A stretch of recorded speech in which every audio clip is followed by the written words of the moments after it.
मित्रों, हम सब लोग जानते हैं कि महाकवि की कविता में जो भी शब्द पिरोए जाते हैं, जो भी शब्द समाहित होते हैं, वो सामान्य शब्द नहीं होते हैं। वो शब्द होते हैं व्यंग्यार्थ से रिलेटेड। और हमको पता है कि व्यंजना शब्द शक्ति का निर्धारण कैसे होता है। मित्रों, जिसकी ओर अभी सत्येंद्र जी इशारा कर रहे थे कि अगर हम जब तक वक्ता श्रोता को नहीं समझेंगे, परिस्थिति को नहीं समझेंगे, तब तक हम उस शब्द के सही अर्थ तक नहीं पहुंच पाएंगे। इसलिए शब्द के सही अर्थ तक पहुंचने के लिए हमको ये जानना पड़ेगा कि वक्ता कौन है, श्रोता कौन है, कहाँ बोला जा रहा है, कब बोला जा रहा है, कैसे बोला जा रहा है। ये सारी चीजें मिल करके वक्ता के अभिप्राय को ध्वनित करती हैं। ऐसे थे तुलसीदास। अब एक उदाहरण देख लीजिए रामचरितमानस का ही। जब भरत ननिहाल गए हैं और भरत वापस आ रहे हैं ननिहाल से, गुरु वशिष्ठ सामने खड़े हैं। गुरु वशिष्ठ को भरत ने न जाने क्या क्या बोला।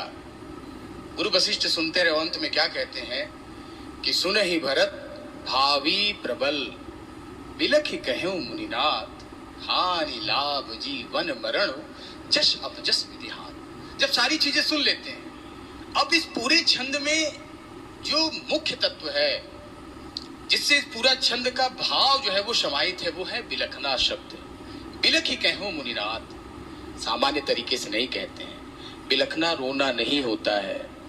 बिलखने में हमारा रोम रोम दुखी हो जाता है। आदमी कब बिलखता है? जब किसी माँ का नौजवान बेटा मर जाता है तो वो बिलखती है। ऐसे ही उस भाव से वशिष्ठ मुनि कहते हैं कि सुने ही भरत। ऐसे ढेर सारे हम कह रहे हैं कि एक और छंद है कि हा गुन खान, जब सीता राम को चुरा करके लेके चला जाता है तो राम आते हैं, उनकी क्या स्थिति है।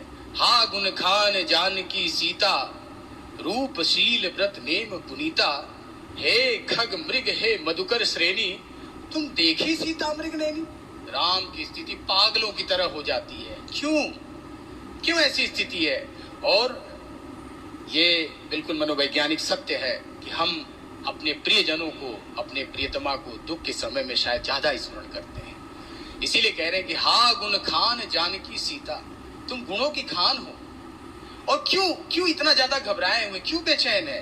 कि उनको समझ में नहीं आ रहा कि वो किससे संवाद कर रहे हैं, किससे बातचीत कर रहे हैं। इसलिए कि जब राजा जनक ने सीता का हाथ राम के हाथ में दिया था तो राम ने वचन दिया था कि अब मैं आज से सीता हमारी हुई और हम इनकी अपने प्राणों से बढ़कर भी रक्षा करेंगे। वो वचनों की जो बौखलाहट थी, उन वचनों को याद करते हुए राम जो है वो घबरा जाते हैं और उनकी स्थिति पागलों जैसी हो जाती है।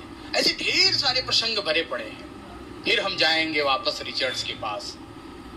क्यों मैं जा रहा हूं? रिचर्ड्स का एक और महत्वपूर्ण सिद्धांत है, हमको जानना चाहिए, पढ़ना चाहिए।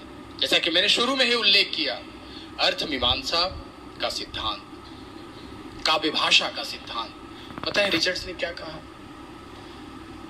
कि अर्थ की संपूर्णता के लिए हमें क्या 4 तत्वों की महत्वपूर्ण आवश्यकता होती है। किसी शब्द के अर्थ को हम कैसे समझें?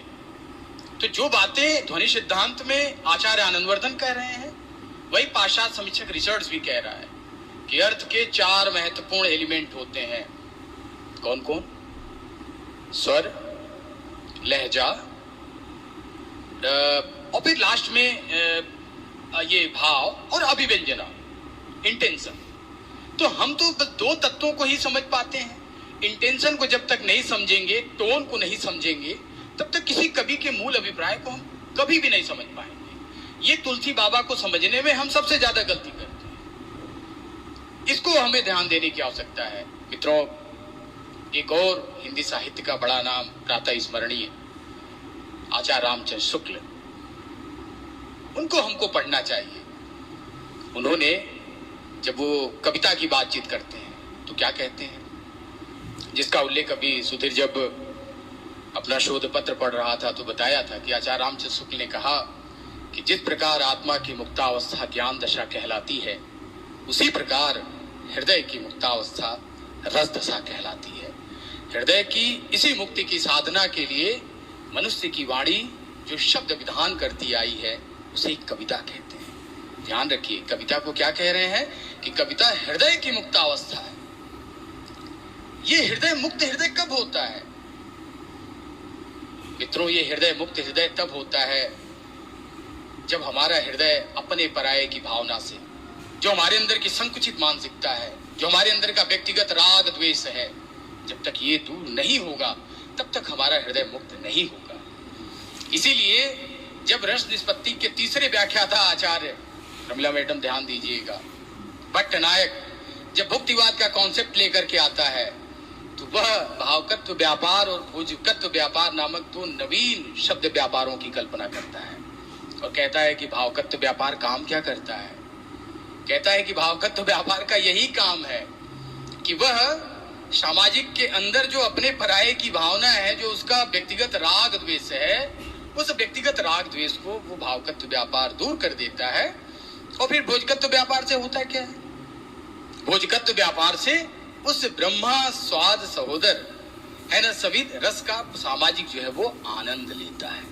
यही बातें आचार्य रामचंद्र शुक्ल कह रहे हैं कि कविता सामान्य चीज नहीं है, कविता हृदय की मुक्तावस्था है। दूसरी बात आगे कहते हैं कि कविता का अंतिम लक्ष्य क्या होता है?